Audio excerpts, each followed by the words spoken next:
following program is a production of Ho'ike Kauaʻi Community Media.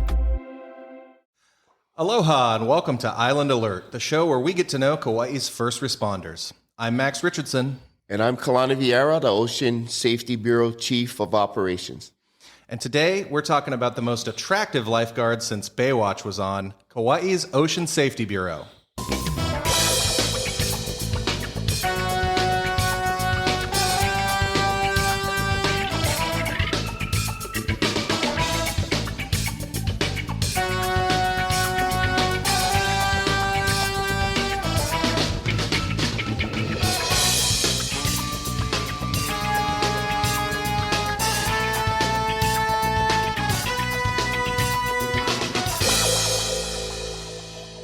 Before we dive in, don't forget to hit that subscribe button and follow Ho'ike on YouTube or on your podcatcher of choice for more great content. Stay informed, stay inspired, and stay connected with the stories that matter most on Kauaʻi. So, Chief, thanks so much for coming in. It's good to have you. Sure. Good to be here. Before we get into the real meat and potatoes questions, I like to do some getting to know you because I think that's interesting. I think it's interesting to see the stories of our first responders. So, can you, if you don't mind, take me through the journey from being just an ordinary kid to being the bureau chief of the Ocean Safety Bureau for the whole county? Well, I always was very intrigued about the ocean. It's part of my heritage, part of my culture. A lot of my uncles was watermen, and I kind of was attracted to the ocean at a very young age. My grandparents used to live close to the ocean on the west side. So I spent a lot of time at my grandparents' house because they was in walking distance to the ocean. I tried playing sports, but once I fell in love with the ocean, I knew that was my destiny. I tried to become a professional surfer, and I spent a lot of time on and around the ocean. And I think when the lifeguarding position opened up later on in my life, and I thought that was kind of a calling for me because I love to be around the ocean. I feel comfortable in the ocean. Sometimes I feel more comfortable getting pounded by a 20-foot wave than doing interviews like this. So becoming a lifeguard was pretty natural because of just being around the ocean and surfing most of my life, diving, canoe paddling. So I really felt comfortable around the ocean, and I thought lifeguarding would be a great job for me. I just got my first child. That kind of what pushed me to become a lifeguard because I wanted to learn CPR and first aid in case something happens to my kids. And that's kind of how it all started. I didn't thought I'll be in the chief's position today when I started lifeguarding, but just being I know the waters around the island. I feel comfortable in the ocean. I surf a lot of the breaks around the island. I know the community.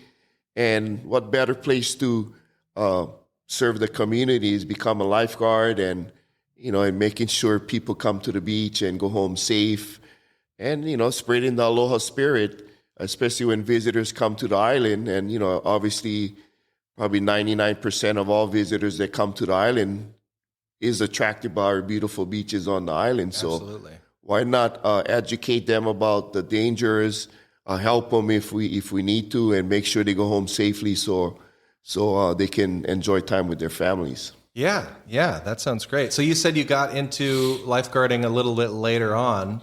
So what, if you don't mind my asking, what were you doing for work before then? Yeah, I started lifeguarding when I was 29 years old, Okay. And that's kind of a late start. But I kind of had a late start in life, and I kind of grew up later on in my life. At one point, I was working a lot of construction, and I was a point in my life that I'm not happy to say, but I think I was in a dark place. I was very involved with drugs and alcohol at one point, and I tried to commit suicide. I'm really sorry to hear that. And I'm glad you made it out. That what made me wake up is I needed help. I was very sick and tired of being sick and tired. I was living in misery. I was depressed. I was somewhat a loser in my own heart, and my family, stealing from my family to support my habits. And I went to get some help in this beautiful treatment facility in California, in Northern California. And part of the treatment is a lot of counseling. And I remember one of the counseling sessions, we had a big group in the class, and then the counselor asked us, when we're done with our treatment here, what are the things you're going to go do in your life to get high off life and not do drugs? So the first person mentioned that I want to go to Magic Mountain and ride the gnarliest roller coaster. And then the second person said, I want to go skydiving. And then it was my turn, and I said, I want to become a lifeguard and save lives. I think that's the highest feeling you could get, saving somebody's life. So as soon as I got home from treatment, it was 30-day treatment, I enrolled into the lifeguard training. One of my relatives was running the program at that time. And the first day of my training, I failed the swim test because I wasn't much of a technical swimmer. I was just more of a surfer. So throughout the 3 weeks of the training, I really got involved, and I really liked the training and the challenges of becoming a lifeguard. And today I'm the lifeguard chief.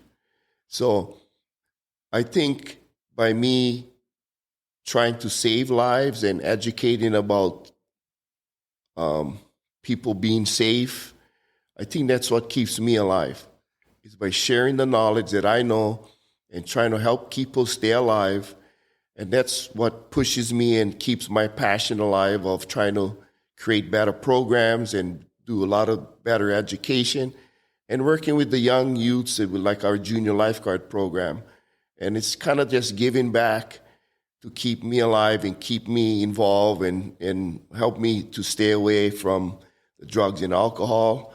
And I'm happy to say I'm clean and sober today, 30 years. Hey, congratulations. That's an achievement. And I try to inspire other people, not telling them what to do, but I just share my story. And, some people look up to what I've done, and, they've kind of followed some paths of how to get some help. So that's kind of mostly why I got into lifeguarding, not only being comfortable in and around the ocean, is about helping people stay alive to keep me alive. That's a beautiful way to put that. That's an incredible story. Thank you for sharing that. Addiction is an insidious thing, and it can happen to anybody and everybody. But it's good to see living examples that it doesn't have to ruin your life. Yeah. So hey, congratulations! Thank you. 30 years clean and a pillar of the community. Where I grew up, there was. Yeah, I know. I have some secondhand and some firsthand knowledge about that kind of lifestyle too, and it's a hard place to be, but it's a great place to get out of. Yeah. All right, so moving on to the more meat and potatoes type stuff, the more work-related questions. What do you think are the biggest ocean safety concerns on Kauaʻi, and what are you and your team doing to address those concerns? Well, like I mentioned earlier, our visitor industry is the number one economic benefit to our community, and a lot of people come to our islands specific for our beaches and our beauty. Not only our visitors, but this is a true fact that in Hawaii, not only on our island, but in the state of Hawaii, the number one cause of death for youth ages 1 to 15 is drowning. Wow. And that's a real concerning stat. Also, the number one cause of death for visitors is drowning. That's amazing. I had no idea. And Hawaii is ranked number 2 for the rate of deaths is drowning. Alaska is number 1. So these stats are very alarming, not only for visitors, but for our youth and for the amount of people that are dying because of drownings, whether it be the ocean, fresh water, or what have you. So that's some of alarming stats. And what we're trying to do to reduce the drownings and reduce the amount of injuries that people are happening is a couple of weeks ago, we introduced first ever in Hawaii, it's a water safety plan. And I can email you the link to the water safety plan. And this is a really good booklet of some of the challenges that we have, not only in our ocean, but in our waterways and at home pools. And some of the ideas that we could help our government try to help us to achieve some of these concerns. And also, a lot of the education, I know a lot of our beaches here on the island is unguarded. We have only 10 beaches that we have lifeguards, and the other 50 or so beaches are unguarded, and a lot of people come here looking for that hidden gem or looking for the secluded beaches, which is beautiful, but at times can be very, very dangerous. So what we try to do is we try to have some educational videos like we have at the Lihui airport to kind of educate people as soon as you get off the plane, what are the hidden dangers and what to look out for. We also extended our hours from 8 hours to 10 hours, so we work 10-hour shifts now. So we have 2 extra hours of coverage a day. And we also have electronic data collection that we do live ocean conditions report from every tower that is linked up to our Safe Beach Day website. So visitors can go to the Safe Beach Day website and look at the actual live conditions at every beach around the state and here on Kauaʻi. So that's some of the things that we're working on. Obviously, our Junior Lifeguard Program is a really good, positive program, not only for our youth, but also a lot of these kids enjoy the beaches like I do when I was young, and they boogie board, they body surf, and they surf at their local beach where we don't have lifeguards, that they have the tools and skills to help keep some of those areas safe if people get in trouble, or they can do a lot of preventative actions if they see people going into a dangerous area. So that's some of the things that we're working on. A couple of weeks ago, we had our first annual lifeguard exchange training. We had a group from Okinawa, Japan come to Kauaʻi, and we had a 1-week-long training with them. So we exchanged a lot of rescue techniques that they can take back home to Japan because they have drownings issues like we do here in Hawaii. And also we exchanged a lot of the culture and collaboration between our two groups. Next week, another good thing's happening is we're starting our first annual Junior Lifeguard Internship. And this program is for a variety of 6 individuals that will be having them go through a lot of training similar to the lifeguards, that they'll be CPR certified and certified in life-saving, trying to encourage them to become lead instructors into our Junior Lifeguard Program. And hopefully, once they turn 18, they can become a full professional lifeguard like we have. Yeah, that's great. So that's kind of a few things that we're trying to keep our community safe and try to reduce the amount of drownings and injuries. That's great. Yeah. So you guys are taking a really proactive approach to ocean safety. It's great to hear. So the live beach conditions on the Safe Beach Day website, that's a human lifeguard observing the conditions and sending that data into the head office. That's not like a buoy like the surf buoys or whatever? No, so the National Weather Service, they do a day-to-day buoy prediction. Right. And the National Weather Service calls us up twice a day to get an actual live report from what we see at our beaches to see if it'll match their prediction. Okay. Sometimes they're off, most of the time they're on, but sometime they might be giving a report but the live ocean conditions is much bigger than they're saying. So they're trying to match our live report with their prediction. So the lifeguards, once they input the data into their iPad, once they press save, it goes automatically to this website, which is great. Yeah, that's great. And this watchtower data collection that we started here on Kauaʻi, we was the first island to start this. And the outer islands, Maui, the Big Island, and Oahu are just starting to use this same data collection that we can share the information statewide, for justify a lot of, or share data so we can see which island or what hotspots or how many rescues each island is doing. That's incredible, yeah. And I think for folks at home, I know I trust information I see on a website or something more if I know that information was collected by a real person and not a computer. So that might be a good tip for the folks at home, that Safe Beach Day website, that information you're getting is coming straight from a real live human lifeguard. Yes. And that's awesome that Kauaʻi is the leading, on the cutting edge with that technology. That's really cool. Yeah, before we had the electronic data collection, we was all paper and pencil, and the managers or supervisor would have to collect the paperwork twice a month, and they would have to go take it back to the computer, and they would input all this data, and it would take them hours and time. Collecting the paperwork took hours. Because that's all over. You got to go all over the island. Yeah, you got to go. And then now with this electronic data collection, it's so fast. And one thing I like about this data collection system is that every week, every month, every year, it'll send me an automatic report. That's great. I could share with our administration, I could share with our budget committees to make sure that, hey, look, this is the work we're doing. This is the stuff we need.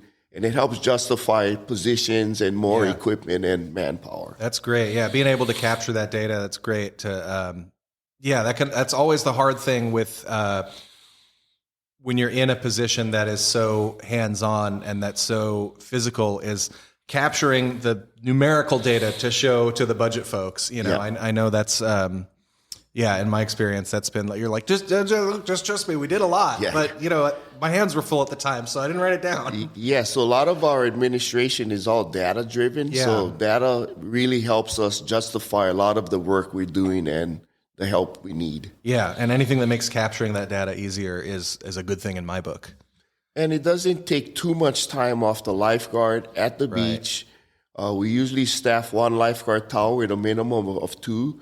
So while one person is inputting the important data, we're making sure that the second person is making sure he's watching the water. That's great, yeah.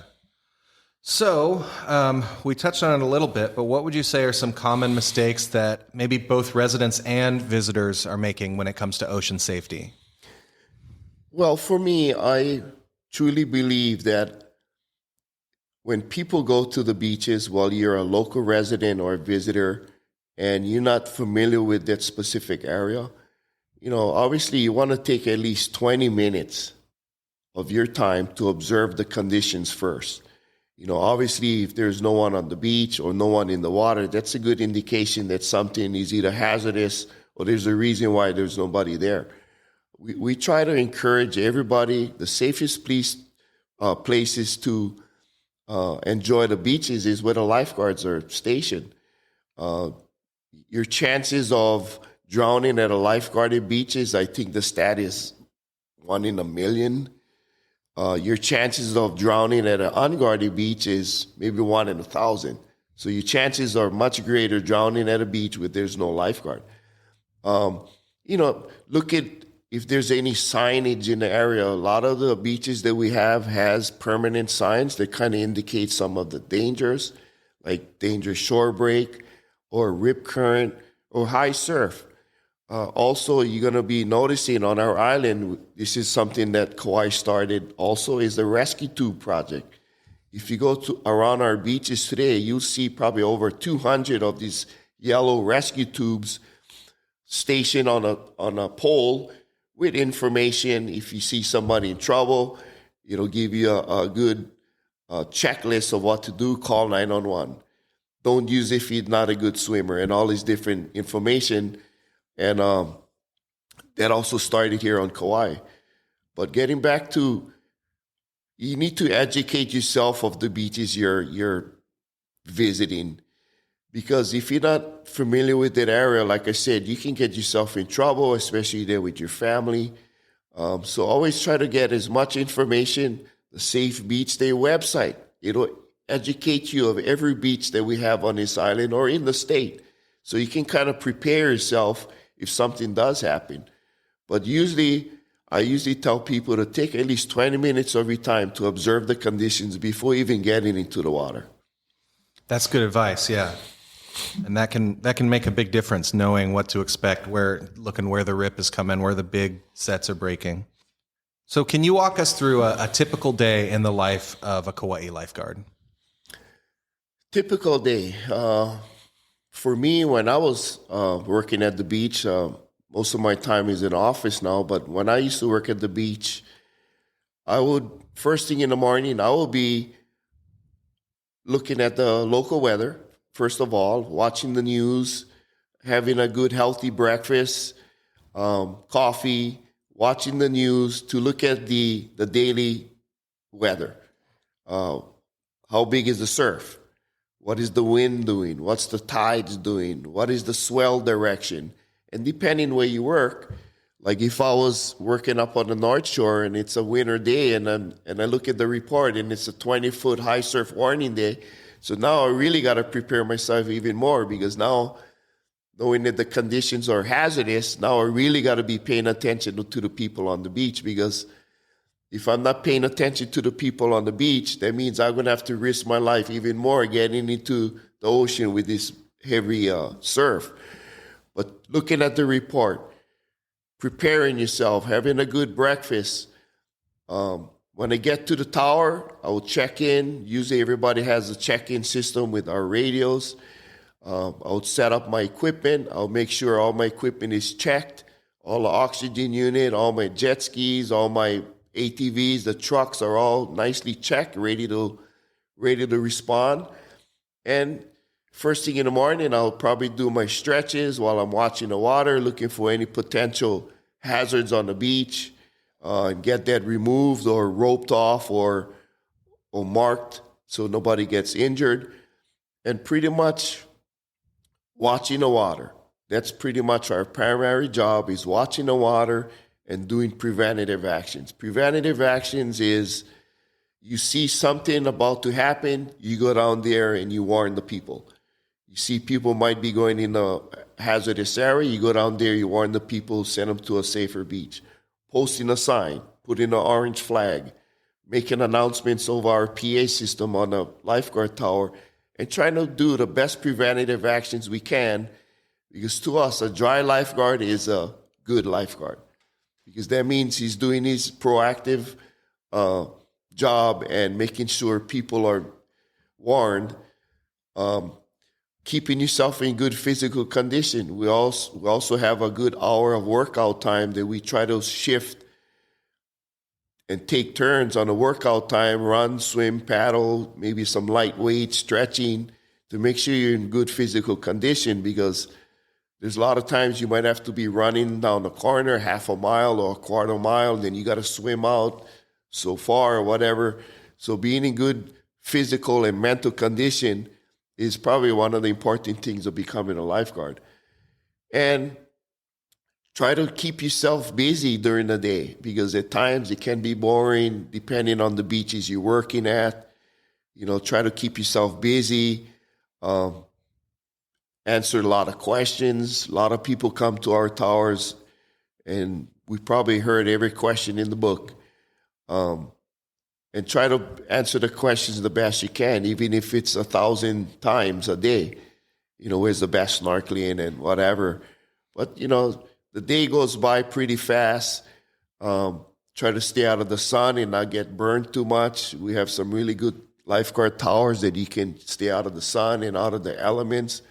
When I started working, we had the open orange towers that you get beat up during the day from the sun, the rain, the wind. And nowadays we have nice cool towers with tinted windows, and you can shut it all up, that you can like stay nice and dry. But yeah, a day of a lifeguard, and I remember a lot of times I would go home so drained because your mental focus is this constant surveillance throughout the day. And some days I went home, I go, wow, I didn't even do any workout and I'm drained. Yeah. Because I'm just worried or just making sure that everybody's safe. And then at 5 or 6 o'clock when your shift ends, you go home and I'm beat. Yeah. People, there's no way to know until you do it, but people don't realize that how tiring, how mentally tiring scanning the surface of the water, visually scanning the surface of the water can be. I used to be in the Coast Guard, and so we would do, we'd run search patterns and stuff, and you'd be out there with binoculars, and you're just, watching the water, and after a couple hours of that, you're like, oh man, I'm tired. Yeah, so we try to take breaks accordingly and making sure everybody has a little time out and little mental reboost.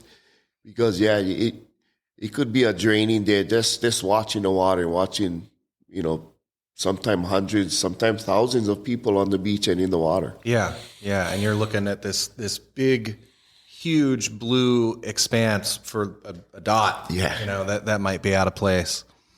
And now those days are 10 hours long, so that's typical day seems demanding in a variety of different ways. Yeah, so now add 2 more hours to that, and that's 2 more hours. But one good thing with working 10-hour shifts, you have that third day off, which a lot of guys enjoy. I'm definitely jealous of that part. All right, so what kinds of training do you and your lifeguards go through to handle these demanding rescues and emergencies? So we probably have the hardest agility tryouts yearly. So every lifeguard in the state of Hawaii has to go through this grueling annual test.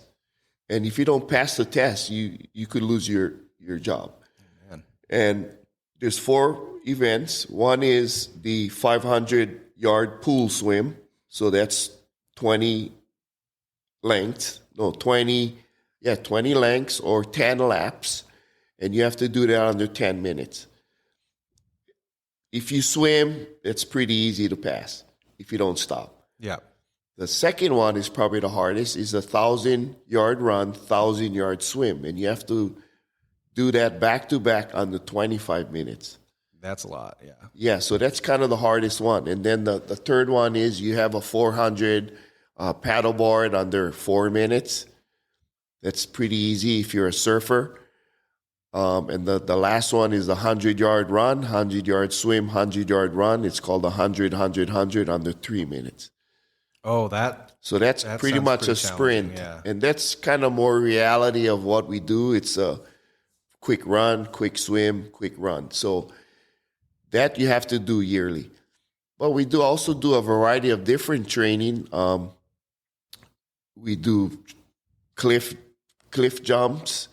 We do a lot of rocky shoreline training that we utilize getting up and off the rocky coastline by utilizing the swells. We do a lot of rescue watercraft training, and we do a lot of in the surf training because a lot of our incidents happen when there's somewhat small to large surf. So we do a lot of in the surf training, and that's why a lot of the surfers become good lifeguards because they understand where the good waves are, where the rip currents are, how to utilize the waves to your advantage and not use them against.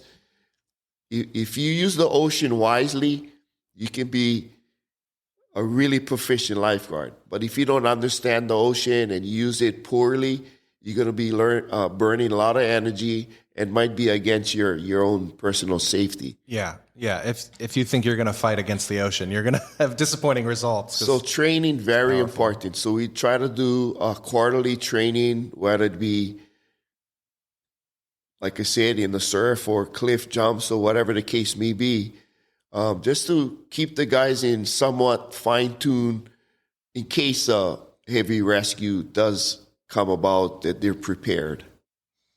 Great. Yeah. That's great. It's more of that proactive approach that we were talking about before. That's it for part 1 of our interview with Kalani Vierra from the Ocean Safety Bureau. Be sure to tune in next time. We'll pick up where we left off with part 2. Until then, stay safe out there. Aloha. Ho'ike Kauaʻi Community Media's president and CEO is Allegra Gaines. Administrative assistant, Leiko Someda. Production and education services by Roger Olson. Production and IT services by Max Richardson. News and events producer, Trisha Allen. County producer and social media manager, Olivia Franco.